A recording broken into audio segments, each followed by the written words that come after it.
ओम शांति।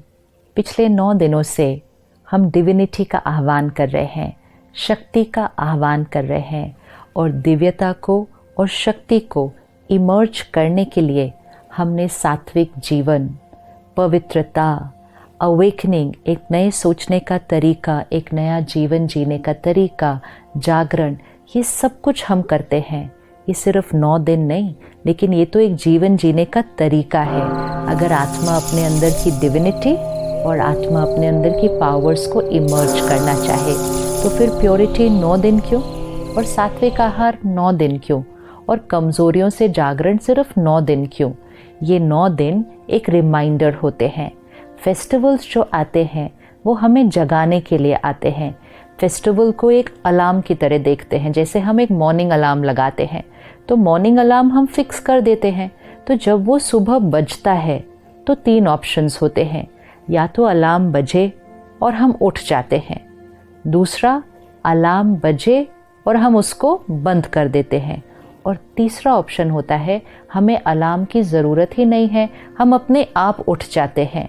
इसी तरह जो त्यौहार आते हैं वो एक मॉर्निंग अलार्म की तरह हैं, वो बजते हैं। मतलब 9 दिन देवियों के आए, नवरात्रों के आए, अलार्म बजा। किस बात का अलार्म बजा? जीवन को बदलो, जीवन जीने का तरीका बदलो, जागरण करो अज्ञान की नींद से, सात्विकता को अपने जीवन में लेकर आओ। अलार्म बजा।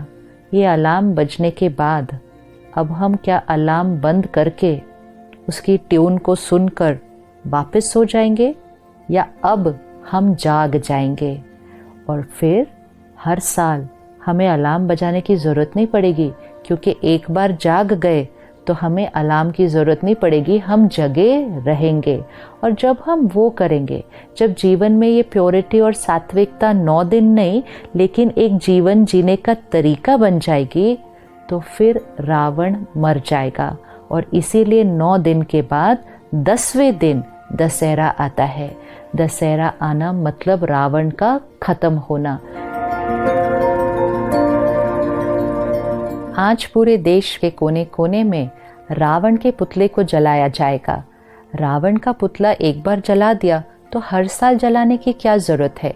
और सिर्फ हर साल जलाते नहीं हैं, लेकिन हर साल उस पुतले को पिछले साल से थोड़ा सा और बड़ा बनाते हैं। ये किसका प्रतीक है? हमारे अंदर की जो कमज़ोरियाँ हैं, नेगेटिविटीज़, वीकनेसेस, वाइसेस, विकार, ये ईयर बाय ईयर बढ़ते जा रहे हैं। और क्योंकि ये हमारे अंदर बढ़ते जा रहे हैं, ये सृष्टि पर, दुनिया में बढ़ते जा रहे हैं। और क्योंकि दुनिया में नेगेटिविटी बढ़ती जा रही है, तो हर साल वो रावण का पुतला पिछले साल से और बड़ा बनाया जाता है। तो इसको दशहरा कहते हैं। रावण हत्या नहीं कहते, रावण वध नहीं कहते। दशहरा मतलब 10 सर को काटना, उतना ही उसका मीनिंग है। तो वो आत्मा के जो 10 विकार हैं उसको काटना है। 10 vices in every soul। Percentage अलग अलग हो सकती है, लेकिन कुछ ना कुछ मात्रा में ये विकार हमारे अंदर हैं। तो काम, क्रोध, लोभ, मोह, अहंकार, ईर्ष्या, द्वेष, छल, हठ, आलस्य, 10 विकार, 10 vices। ये 10 विकार हमारे वो 10 सिर हैं, और इन 10 सिर को हमें ख़त्म करना है। और जब हम डिविनिटी को इन्वोक करेंगे, अपनी पावर्स को इन्वोक करेंगे, तो ये 10 सर ख़त्म हो जाएंगे। तो वो दशहरा का प्रतीक है। अब क्या दिखाते हैं कि श्री राम जी जब एक सर को मारते थे तो वो सर नीचे गिरता था, और फिर थोड़ी देर के बाद एक और सर वहाँ आकर फिर से जुड़ जाता था। तो ये हमें क्या सिखाता है कि एक एक विकार पर काम नहीं किया जा सकता। एक विकार पर वर्क करेंगे, वो सर गिरेगा तो थोड़ी देर के बाद एक और वहाँ आ जाएगा। सारे विकारों का रूट, जो मूल है, वो है बॉडी कॉन्शियसनेस। इसलिए रावण की नाभि पे मारा गया। बॉडी कॉन्शियसनेस जो रूट है, उस पर जब श्री राम जी ने मारा तो सारे सर गिर गए और रावण पूरी तरह से ख़त्म हो गया। तो हमें एक एक कमज़ोरी पर, आजकल हम कहते हैं डर ख़त्म करना है, जेलेसी ख़त्म करनी है, हर्ट ख़त्म करना है, गुस्सा ख़त्म, वो फिर इतने सारे लगते हैं कि देख के डर लग जाता है कि इतने सारे विकारों को हम ख़त्म कैसे करें। एक एक ही ख़त्म करना इतना मुश्किल है।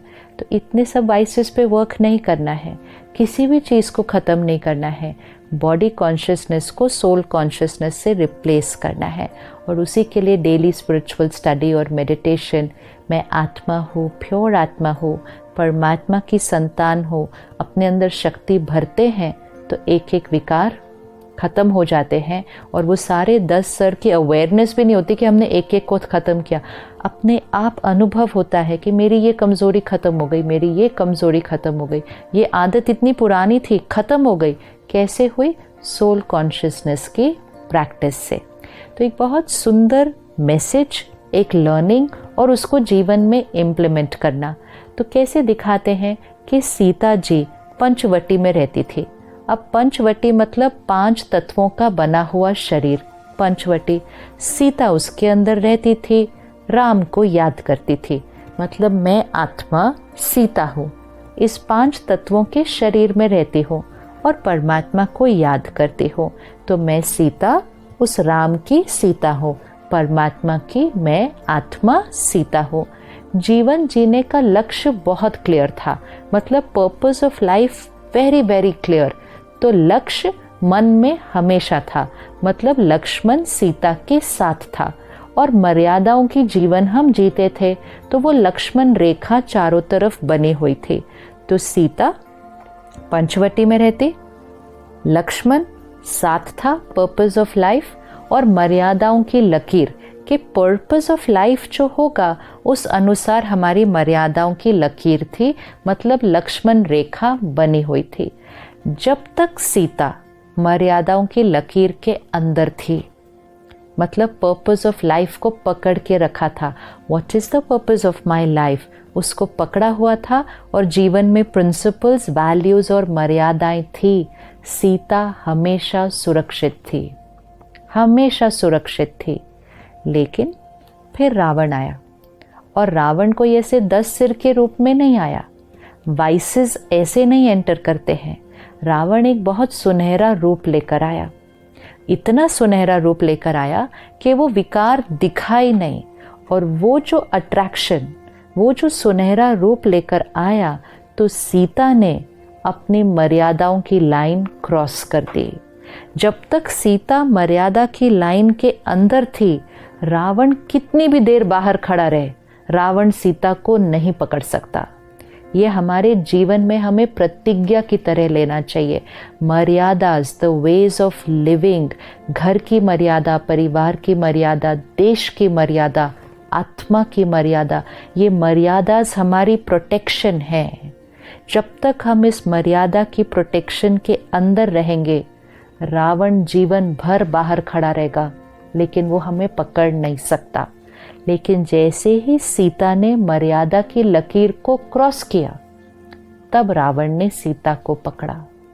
रावण अंदर नहीं आ सकता हमारे जीवन में, हमें मर्यादा को क्रॉस करके रावण के पास जाना पड़ता है। लेकिन क्योंकि वो रावण दिखता नहीं है, वो इतना सुनहरा रूप दिखता है। आज अपने जीवन की डिस्ट्रैक्शंस को देखें, जो हम सुन रहे हैं, पढ़ रहे हैं, देख रहे हैं, क्या खा रहे हैं, क्या पी रहे हैं, धन कमाने की इतनी होड़ में हैं, किसी को भी पीछे छोड़ने के लिए, किसी को गिराने के लिए तैयार हैं, क्योंकि वो जो बाहर है वो हमें बड़ा सुनहरा दिखता है, वो इतना अट्रैक्टिव है कि हम अपनी मर्यादाओं को छोड़ देते हैं। और जब हम वो करते हैं, तब रावण सीता को पकड़ लेता है, विच मीन्स आत्मा के अंदर विकार, वो 10 वाइसेस तब आते हैं जब हम अपने लक्ष्य को, पर्पस ऑफ लाइफ और जीवन की मर्यादाओं को छोड़ते हैं।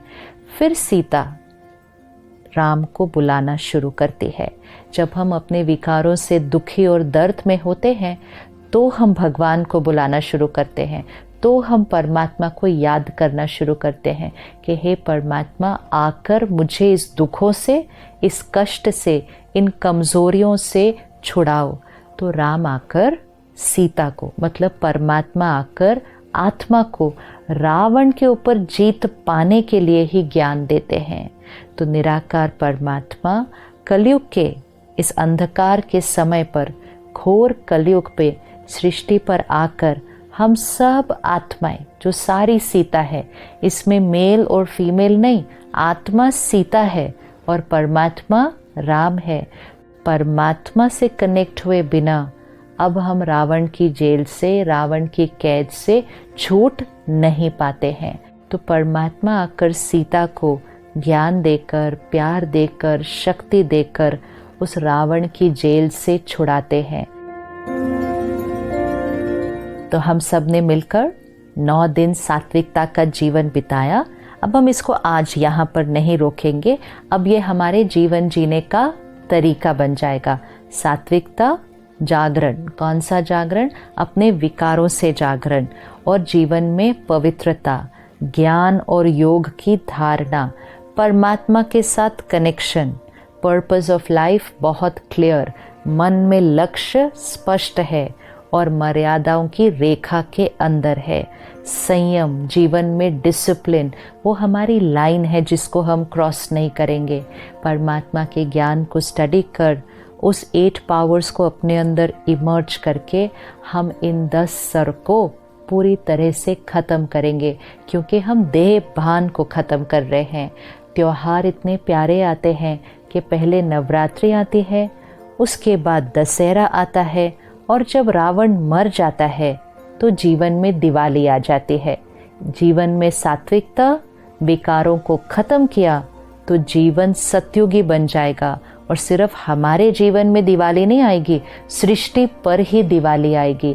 तो divinity, power and finishing of vices is the only way to create Satyug on this planet. वो दिवाली, वो सत्युग हम सबको मिलकर लानी है। दशहरे की बहुत बहुत शुभकामनाएं। ओम शांति।